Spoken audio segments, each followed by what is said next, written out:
नमस्कार दोस्तों, मैं पवन मेरे चैनल टेकी पवन में आप सबका स्वागत करता हूं। आज का टॉपिक है हमारा बेरोजगारी के प्रकार। इसमें हम बेरोजगारी के सभी प्रकारों के ऊपर चर्चा करेंगे। सबसे पहले बेरोजगारी क्या होती है वो देख लें। इसका अर्थ 15 से 59 वर्ष की आयु का वो व्यक्ति जो प्रचलित मजदूरी दर पर काम करने को तैयार है तथा काम करने की योग्य है और उसे काम नहीं मिलता है तो उसे हम बेरोजगारी कहते हैं। अब इसमें कुछ चीज़ें आई हैं, आप देखें, नोट करें। सबसे पहले आयु वर्ग 15 से 59। ये नहीं कि कोई भी 10 साल का बच्चा, 5 साल का आके बच्चा ये कहे कि मैं बेरोजगार हूँ, मैं तो काम करने के लिए तैयार हूँ प्रचलित मजदूरी दर पे भी, फिर भी मुझे काम नहीं मिल रहा तो आप मुझे बेरोजगार मानो। ऐसा नहीं है। तो किसको मानेंगे हम बेरोजगार? 15 से 59 वर्ष की आयु के व्यक्ति को।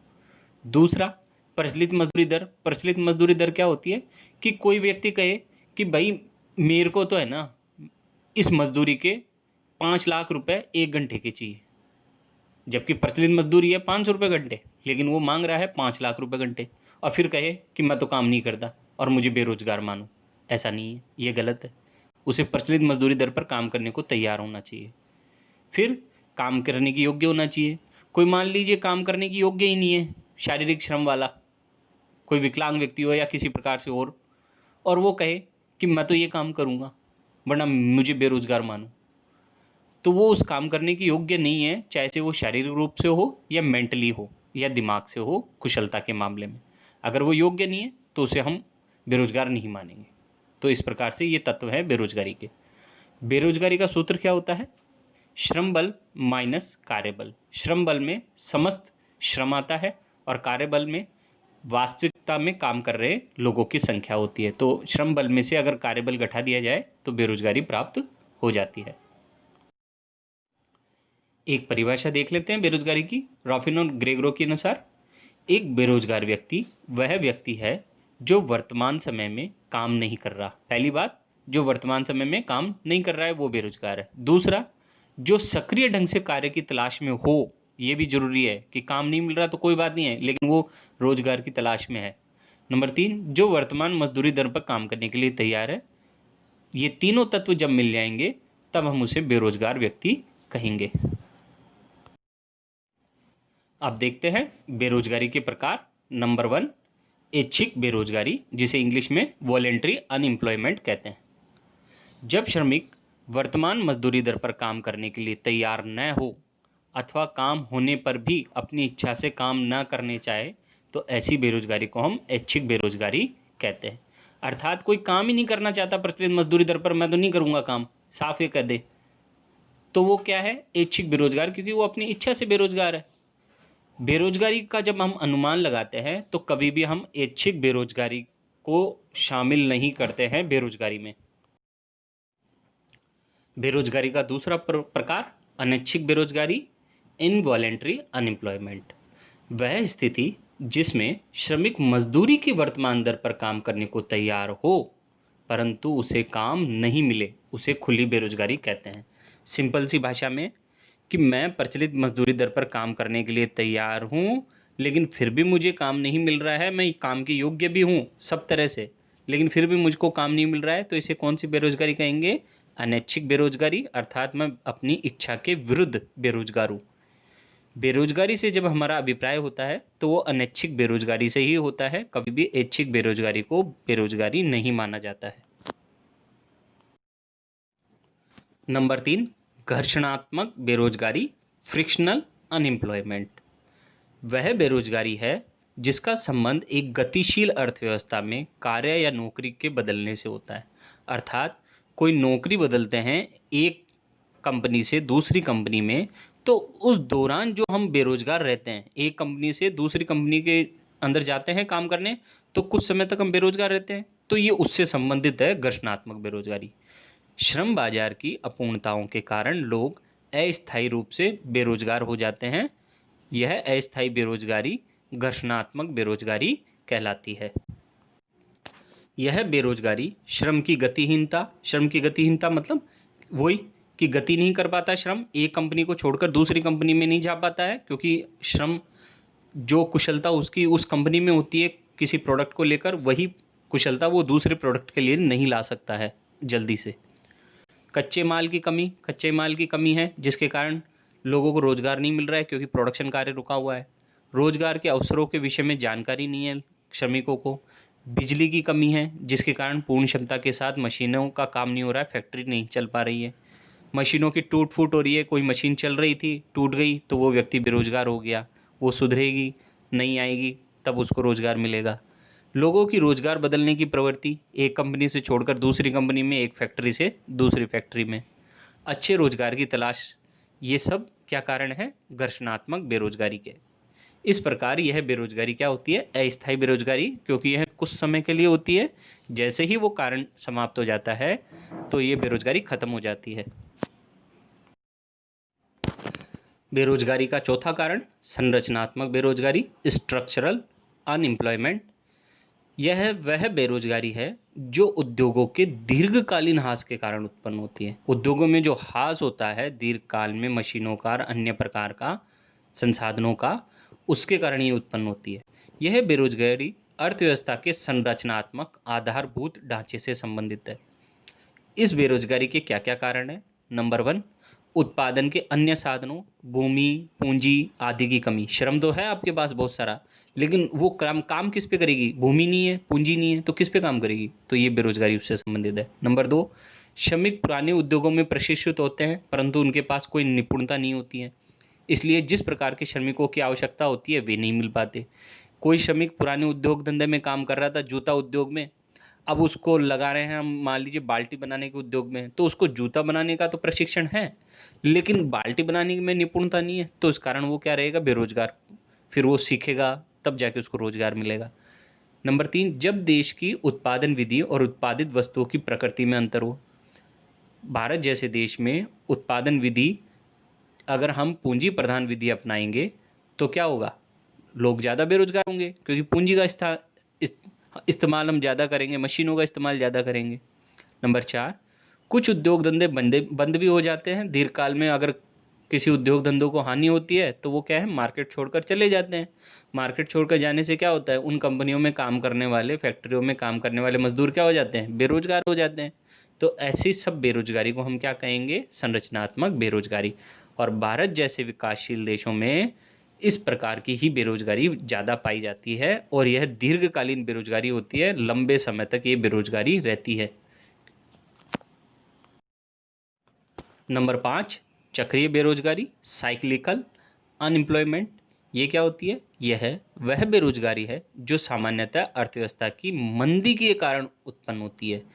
इस चक्रीय बेरोजगारी की विशेषता क्या है? मंदी के कारण उत्पन्न होने वाली बेरोजगारी को चक्रीय बेरोजगारी कहते हैं। यह बेरोजगारी देश में चक्रीय परिवर्तनों, मंदी और तेजी के कारण उत्पन्न होती है। मंदी के दिनों में देश में क्या हो जाती है? प्रभावपूर्ण मांग कम हो जाती है। चीज़ों की मांग क्या हो जाएगी? कम हो जाएगी। व्यापारियों के पास क्या रह जाएगा? बिना बिका हुआ माल रह जाएगा, क्योंकि वो बिकेगा ही नहीं, क्योंकि मांग कम है तो लोग खरीदेंगे कम तो व्यापारियों के पास जो माल है वो पड़ा रह जाएगा, स्टॉक इकट्ठे हो जाएंगे। तो क्या करेगा वो उत्पादक क्या करेगा? उत्पादन की मात्रा को कम कर देगा। उत्पादन की मात्रा कम होगी तो वो क्या करेगा? लोगों को छटनी कर देगा, उनको हटा देगा काम से, और क्या हो जाएगा? बेरोजगारी फैलने लगेगी। तो ये चक्रीय बेरोजगारी मांग में कमी के कारण उत्पन्न होती है। और कीन्स ने ये कहा है इसके बारे में कि विकसित देश भी इससे बच नहीं सकते। जो महामंदी आई थी 1929 के आसपास, उसका सबसे बड़ा कारण था चक्रीय बेरोजगारी, जिसमें समस्त विकसित देश भी इसके चपेटे में आ गए थे। वरना उससे पहले यही माना जाता था कि बेरोजगारी केवल विकासशील देशों में हो सकती है, विकसित देशों में नहीं हो सकती। लेकिन चक्रीय बेरोजगारी ने उस भ्रम को तोड़ दिया और इस कारण से कीन्स ने अपने सिद्धांत का जन्म दिया और उनकी the general theory of employment, interest and money पुस्तक में उन्होंने संपूर्ण समष्टि अर्थशास्त्र और बेरोजगारी के सिद्धांत, आय एवं रोजगार के सिद्धांत की रचना की।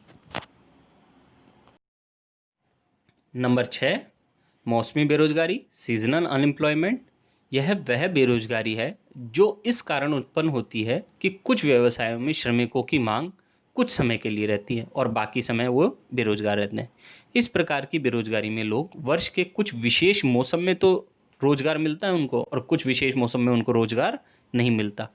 कृषि क्षेत्र में कई कारणों से एक वर्ष में केवल एक ही फसल उगाते हैं।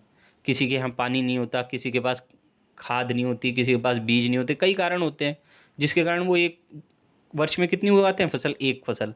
तो वो एक फसल उग जाती है 5-6 महीने में मान लीजिए, बाकी के समय क्या रहेगा, वो बेरोजगार रहेगा। तो इसलिए इसलिए कृषक वर्ष के बाकी महीनों में क्या हो जाता है, बेरोजगार।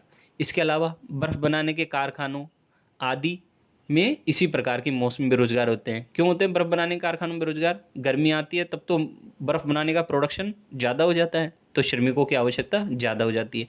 और जैसे ही गर्मी जाती है फिर क्या होता है, उसका प्रोडक्शन कम करना पड़ता है, क्योंकि बर्फ़ सर्दियों में लोग कम खाते हैं, तो छटनी कर देते हैं और फिर वो बेरोजगार हो जाते हैं। मूंगफली, आइसक्रीम, भुट्टे बेचने वाले, ये जो ठेले वाले होते हैं, मूंगफली वाले, आइसक्रीम, भुट्टे बेचने वाले, मूंगफली वाले कब दिखाई देते हैं आपको? सर्दियों में। आइसक्रीम वाले गर्मियों में, भुट्टे बेचने वाले बरसात में, और अन्य दिनों में ये गायब हो जाते हैं, अर्थात ये मौसमी बेरोजगार हो जाते हैं। नंबर 7, तकनीकी बेरोजगारी, टेक्निकल अनएम्प्लॉयमेंट। यह वह बेरोजगारी है जो तकनीकी परिवर्तनों के कारण उत्पन्न होती है। टेक्नोलॉजिकल चेंज के कारण जो बेरोजगारी उत्पन्न हो उसे ही हम तकनीकी बेरोजगारी कहते हैं। आधुनिक समय में विभिन्न देशों की अर्थव्यवस्थाएं कौन सी तकनीक प्रधान है? पूंजी प्रधान तकनीक। तकनीक दो प्रकार की होती है, श्रम प्रधान तकनीक और पूंजी प्रधान तकनीक। श्रम प्रधान तकनीक में पूंजी के स्थान पर, मशीनों के स्थान पर श्रम का ज़्यादा उपयोग किया जाता है उत्पादन कार्य में, जिससे वहाँ रोजगार ज़्यादा मिलता है। लेकिन वर्तमान समय में पूंजी प्रधान तकनीक से लागतें कम होती है उत्पादन की, जिसके कारण समस्त विश्व पूंजी प्रधान तकनीक की ओर अग्रसर हो रहा है, जिसमें श्रम के स्थान पर पूंजी, मशीनों का ज़्यादा प्रयोग किया जा रहा है, जिसके कारण बेरोजगारी फैल रही है। इसके फलस्वरूप श्रम का स्थान मशीनें ले रही हैं। स्वचालित मशीनों के कारण यह प्रक्रिया और भी तेज हो गई है। तकनीकी परिवर्तनों के कारण श्रमिकों की भारी संख्या में क्या हो रही है, छटनी हो रही है, और उनकी मांग में भी कमी हो रही है, जिसके कारण ये बेरोजगारी उत्पन्न हो रही है। भारत के विकास के साथ साथ ये बेरोजगारी भारत में बहुत तेज गति से बढ़ रही है। नंबर 8, छिपी हुई बेरोजगारी, डिस्गाइज्ड अनएम्प्लॉयमेंट। अर्थशास्त्र में छिपी बेरोजगारी शब्द का प्रयोग सबसे पहले श्रीमती जॉन रॉबिन्सन ने किया था। इन्होंने इस शब्द का प्रयोग किया था सबसे पहले। छिपी बेरोजगारी का मतलब है जब किसी काम पर जितने श्रमिकों की आवश्यकता हो और उससे ज़्यादा श्रमिक लग रहे हों, तो वो जो अतिरिक्त श्रमिक होंगे उन्हें ही छिपे हुए बेरोजगार कहते हैं। जैसे मान लीजिए खेत है आपका, खेत में क्या होता है कि मान लीजिए आपके पेरेंट्स और काम कर रहे हैं, उसमें 4 लोग मिलकर या मान लीजिए 5 लोग मिलकर 10 किलो अनाज उत्पादन कर रहे हैं। अब क्या हुआ, चाचा का लड़का आ गया शहर से गांव में, तो वो लड़का भी क्या करने लग गया, उसी खेत में काम करने लग गया, और अभी भी प्रोडक्शन कितना हो रहा है, वही 10 केजी। तो 5 लोग मिलकर भी कितना उत्पादन कर रहे थे, 10 किलो, और अब 6 लोग मिलकर भी कितना उत्पादन कर रहे हैं, 10 किलो। इसका मतलब है वो जो एक व्यक्ति खेत में जो काम पे लगा हुआ है एक्स्ट्रा, उसका उत्पादन में योगदान क्या है, 0। उसका उत्पादन में कोई योगदान नहीं है, चाहे से उसे हटा दें। तो उस व्यक्ति को हम क्या कहेंगे, छिपा हुआ बेरोजगार, और ऐसी बेरोजगारी को हम छिपी हुई बेरोजगारी कहते हैं, जिसके कारण व्यक्ति काम में दिखता तो है कि उसको काम मिला हुआ है, वो रोजगार में है, लेकिन वास्तविकता में उसका काम में कोई योगदान नहीं होता है। नंबर 9, शिक्षित बेरोजगारी, एजुकेटेड अनएम्प्लॉयमेंट। शिक्षित बेरोजगारी खुली बेरोजगारी तथा अल्प बेरोजगारी दोनों प्रकार की हो सकती है। कुछ शिक्षित लोग पूर्ण रूप से बेरोजगार होते हैं, जैसे मान लीजिए कोई पीएचडी होल्डर है, डॉक्टरेट, और वो कह रहा है कि मेरे को तो काम नहीं करना, अगर आप ये मेरे को मजदूरी का काम देते हो, और वो काम स्वीकार नहीं करता है, तो वो कौन सी बेरोजगारी हो जाएगी, उसकी खुली बेरोजगारी। बिल्कुल पूर्णतया बेरोजगार है वो, क्योंकि उसको उसकी योग्यता के अनुसार काम नहीं मिला, तो उसने अस्वीकार कर दिया काम करना, तो ये खुली बेरोजगारी होगी। जबकि इसके विपरीत कुछ शिक्षित व्यक्तियों को जो काम मिला हुआ है वो काम उनकी योग्यता अनुसार नहीं मिला। मान लीजिए आप किसी पीएचडी होल्डर को और अति शिक्षित को, इंजीनियर को, मान लीजिए बहुत बड़े अच्छा शिक्षित है, उसे कहें कि चलो ये चाय का ठेला खोल लो, और वो अगर चाय का ठेला खोल लेता है तो वो शिक्षित बेरोजगार माना जाएगा और अल्प बेरोजगारी का हिस्सा होगा। क्यों माना जाएगा? क्योंकि उसकी योग्यता तो थी इंजीनियरिंग, और आपने उसको खुला दिया चाय का ठेला, तो वो अपनी एजुकेशन के अनुसार रोजगार प्राप्त नहीं कर पा रहा है, तो ऐसी बेरोजगारी को हम शिक्षित बेरोजगारी कहते हैं। अब एक प्रश्न है इससे संबंधित, भारत में बेरोजगारी का आकलन कैसे होता है? जनरली लोग क्या कहते हैं, एनएसएसओ से होता है। नहीं, ये आंसर गलत है। भारत में बेरोजगारी का आकलन 3 तरह से होता है। नंबर 1, भारत की जनगणना रिपोर्ट से पता चलता है कि भारत में कितने बेरोजगार हैं। नंबर 2, राष्ट्रीय प्रतिदर्श सर्वेक्षण संगठन की रिपोर्ट से, अर्थात एनएसएसओ की रिपोर्ट से पता चलता है बेरोजगारी कितनी है। और नंबर 3, बेरोजगारी की अवस्था संबंधी रिपोर्ट आती है रोजगार और प्रशिक्षण महानिदेशालय की, जो ये बेरोजगार कार्यालय होते हैं ना, जिसमें बेरोजगार भत्ता मिलता है, उन कार्यालयों से भी इसकी रिपोर्ट आती है। तो ये 3 तरीके से भारत में बेरोजगारी का आकलन किया जाता है। थैंक यू दोस्तों।